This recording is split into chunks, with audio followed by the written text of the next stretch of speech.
왕자, 승려, 그리고 평화의 비밀. 뭔가 되게 거창하게 들리죠? 그런데 이 세 가지가 어떻게 연결될 수 있을까요? 지금부터 시공간을 훌쩍 뛰어넘어서 이어진 하나의 위대한 아이디어, 그 여정을 함께 따라가 보겠습니다. 자, 한번 생각해 보세요. 기원전 5세기의 불교 성인, 그리고 서기 2세기의 파르티아 왕자, 마지막으로 중세 이란의 신비주의자. 정말 아무 상관도 없어 보이는 이 세 사람을 관통하는 하나의 연결고리가 있다면 믿으시겠어요? 대체 그 공통점이 뭘까요?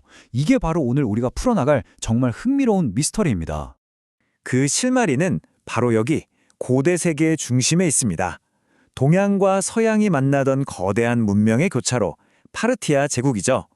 이 지도를 가로지르는 저 실크로드가 바로 무대입니다. 이 길 위에서 어떻게 하나의 아이디어가 수천 년 동안 사람들의 마음을 실어 날랐는지 그 대장정을 지금부터 시작해보죠. 자, 모든 이야기에는 시작이 있겠죠?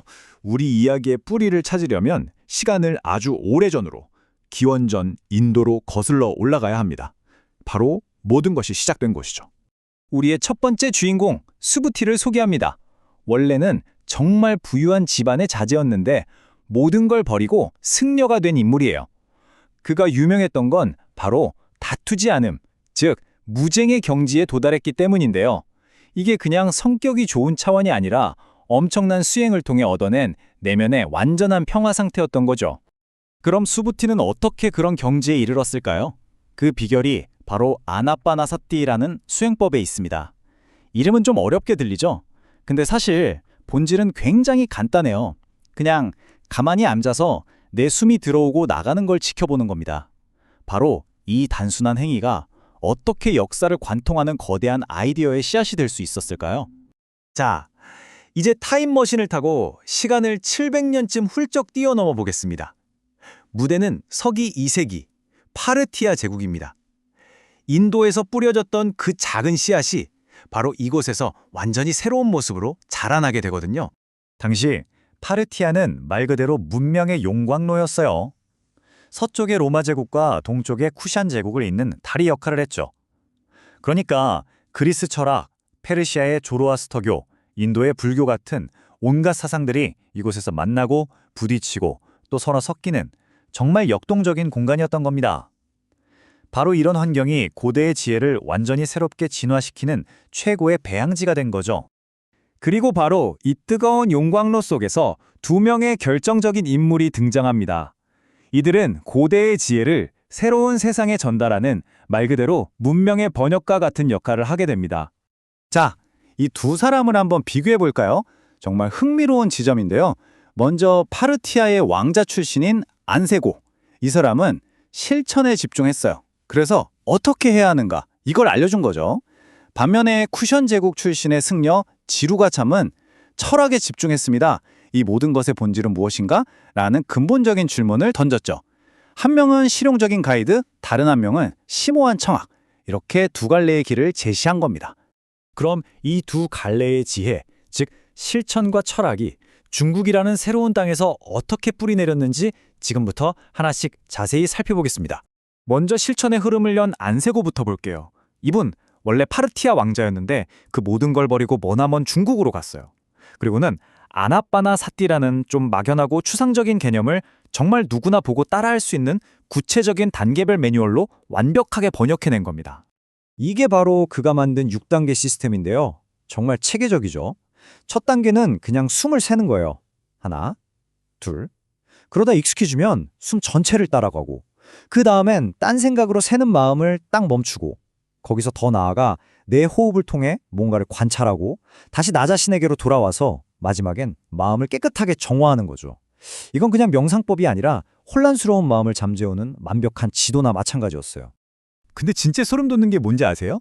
안세고가 이걸 만들고 나서 수백 년이 지난 뒤에 전혀 다른 곳에서 쓰인 아주 권위 있는 불교 경전, 청정도론을 보니까요.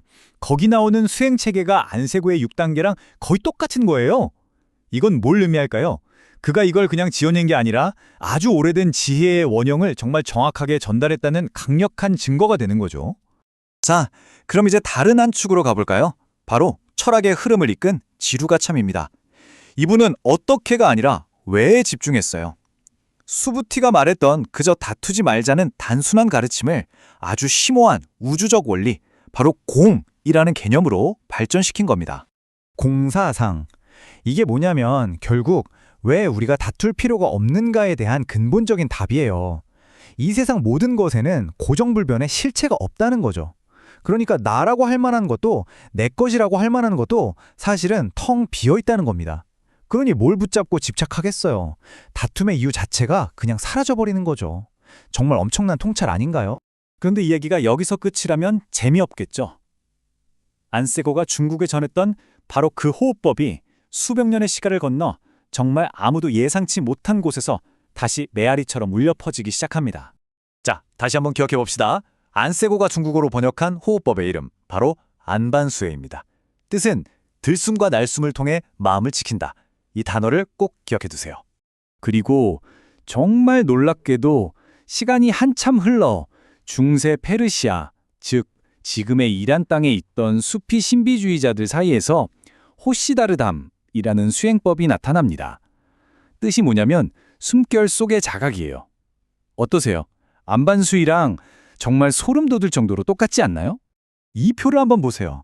왼쪽부터 고대 인도어, 중국어, 페르시아어. 언어는 완전히 다르지만 그 안에 담긴 개념은 놀라울 정도로 같아요.